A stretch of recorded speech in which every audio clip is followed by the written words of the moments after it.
Pemirsa, Jarod Saiful Hidayat telah ditunjuk menjadi pelaksana tugas Gubernur DKI Jakarta. Apa saja kewenangan Jarod dalam waktu singkat? Apakah bisa mengeluarkan kebijakan sama seperti gubernur? Kami akan membahasnya bersama dengan Direktur Jenderal Otonomi Daerah Kemendagri, Sony Sumarsono, yang juga pernah menjabat sebagai PLT Gubernur DKI Jakarta. Selamat petang, Pak Sony. Selamat petang pula, Yufi. Terima kasih sudah hadir di iNews Petang. Nah, kalau kita lihat begitu kemarin sudah dilantik, nah kira-kira kebijakannya, ada tidak sih perbedaan antara seorang PLT Gubernur DKI Jakarta dengan Gubernur DKI Jakarta? Ya, pada hakikatnya PLT Gubernur ada juga Gubernur. Dari sisi kewenangan sebenarnya sama, karena seluruh fungsi penyelenggaraan pemerintahan menjadi tanggung jawab dia, termasuk juga menjaga ketentraman dan ketertiban masyarakat, melaksanakan pembangunan, pemerintahan, dan seterusnya. Hanya saja ada pembatasan-pembatasan tertentu. Seperti yang pertama, ketika menyusun APBD atau melakukan perubahan APBD, susun APBD perubahan dan seterusnya, harus dengan seizin tertulis Menteri Dalam Negeri. Kalau gubernur definitif kan tidak, cuma hasil akhir memang dilaporkan. Jadi saya kira itu yang pertama. Yang kedua, kalau melakukan perubahan personil juga harus melakukan minta izin tertulis Menteri Dalam Negeri.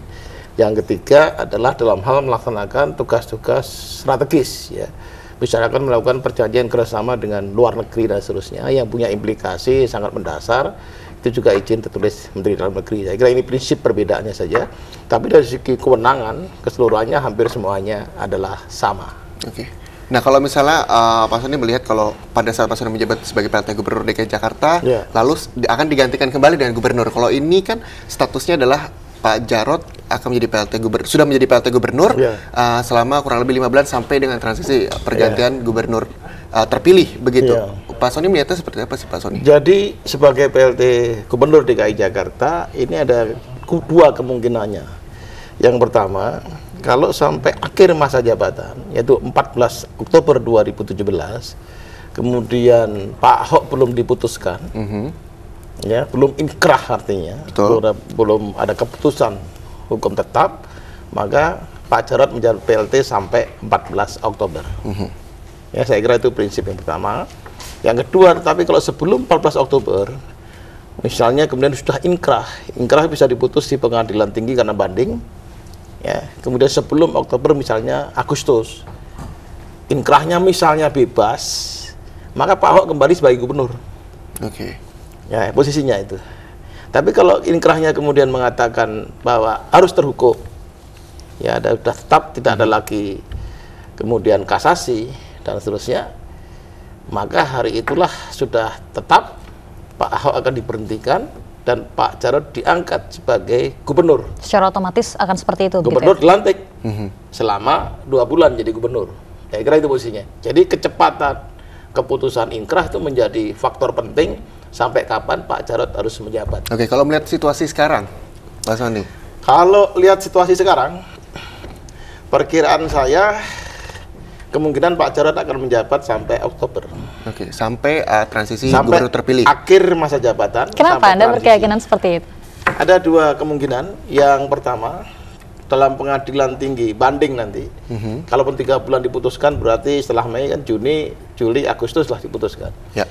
Kalaupun Pak Ahok misalkan diputuskan ini bersalah, pasti juga akan naik lagi ke MA.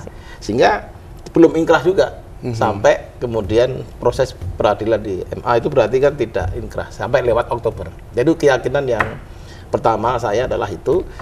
Yang kedua, ya dari segi substansi persoalannya, saya kira 3 bulan tidak cukup untuk seorang hakim di pengadilan tinggi untuk bisa membuat keputusan dalam situasi yang tinggal misalnya Agustus September, tanggung. Saya kira dari psikologis, udahlah akhir Oktober sekaligus diputuskan. Psikologi ini ada.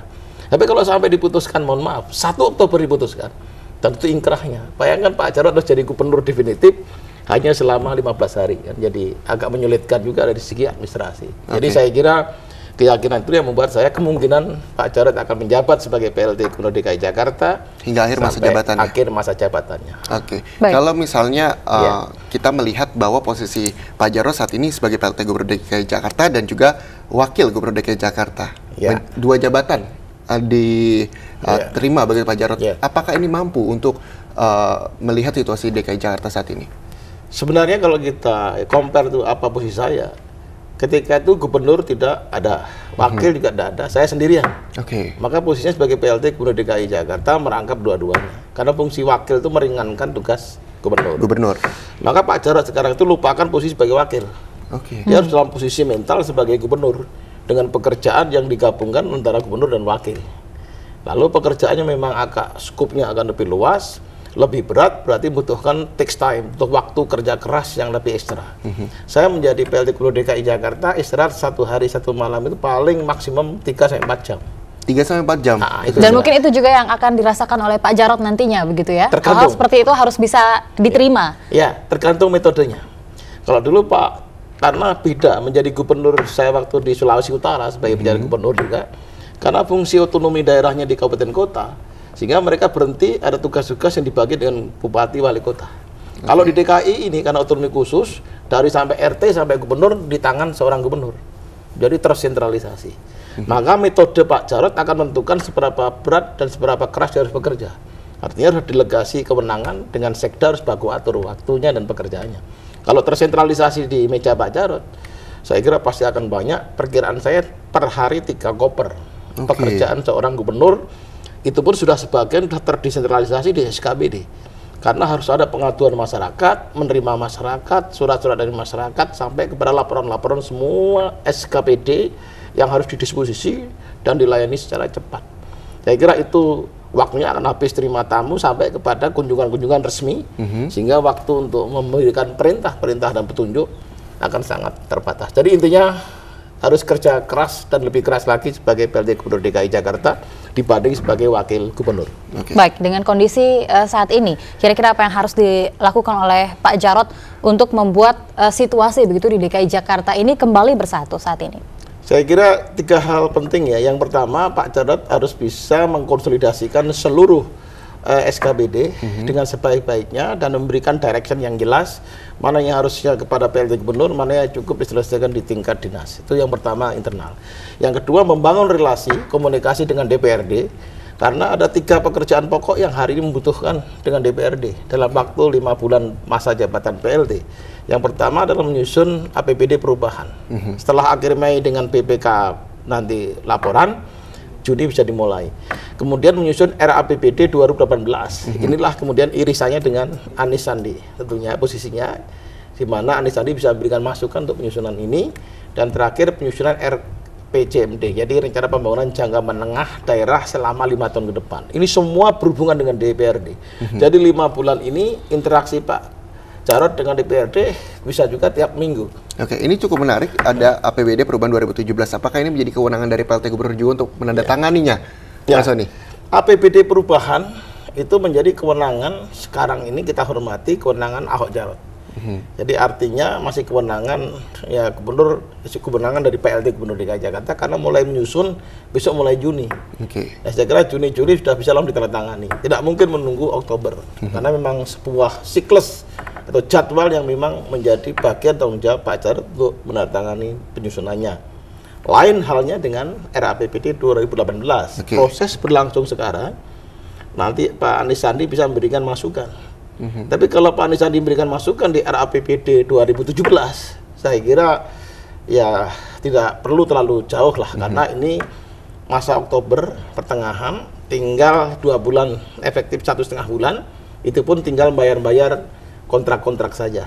Jadi saya kira tidak mungkin masukkan program visi barunya Pak Anies Sandi pada APBD perubahan. Yang mungkin adalah baru RAPBD 2018. Baru OC itu baru masuk di situ. Baik, ini cukup menarik begitu karena Anda sedikit menyinggung soal Anies Sandi nantinya. Nah, dengan sisa sekitar 5 bulan masa jabatan ini, apakah memang Pak Jarod ini juga harus mengkomunikasikan begitu apa yang dia lakukan terkait dengan program-program agar seolah tidak bertentangan nantinya dengan program yang akan dilaksanakan oleh Anies Sandi? Ya, saya kira begini, prinsipnya bisa bahasanya adalah jadi bisa melibatkan, terutama dalam proses penyusunan RAPBD 2018. Saya kira bisa, posisinya bisa, tapi yang menyusun adalah posisi eksekutif karena kewenangannya masih di Pak Jarod.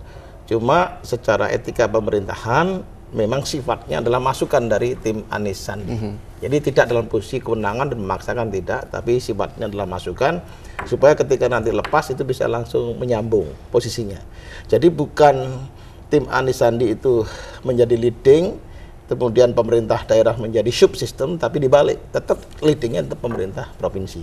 Di mana subsistem timnya itu menjadi bagian daripada pemerintah daerah untuk menyusun APBD 2018. Kalau APBD perubahan saya kira tidak usah terlalu sampai ke sana dulu. Sementara biar serahkan penuh dengan Gubernur Petahana, karena banyak target PR yang harus dicapai sesuai dengan visi misi yang lama. Oke, 5 bulan lagi PLT Gubernur berakhir masa jabatannya, begitu.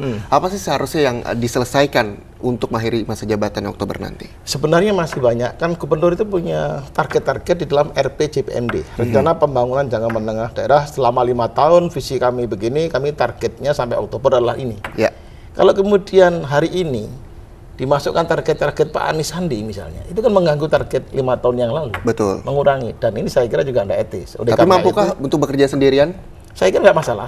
Maka tergantung pada perubahan metode untuk konsolidasi dengan SKPD, pembagian tugas dan kewenangan, kemudian dibagi dengan SKPD, mana yang perlu dikontrol gubernur, mana yang tidak. Karena saya sudah membuktikan periode pertama PLT 3,5 bulan dan 1,5 bulan periode kedua, dan ternyata semua bisa berjalan dengan baik, ditambah dengan berbagai demo-demo yang luar biasa, semua bisa berjalan dengan baik, dan insya Allah lah Pak Jarod mampu melaksanakan itu. Nah, ini mungkin juga bisa memberikan tips-tips begitu ya dari Pak Sony Sumarsono kepada Pak Jarod, juga mungkin bisa sharing gitu bagaimana memimpin DKI Jakarta sebagai PLT. Terima kasih sekali Pak Sony Sumarsono sudah hadir di sini, dan pemirsa itu tadi perbincangan kita, dan informasi lainnya terkait dengan 4 bulan tidak digaji. Ratusan polisi Pamong Praja di Sulawesi Tenggara mogok kerja. Ya, selengkapnya kami hadirkan usai jeda berikut, jadi tetaplah bersama kami di Hanya Sebentar. Terima kasih banyak Pak Sony sekali lagi.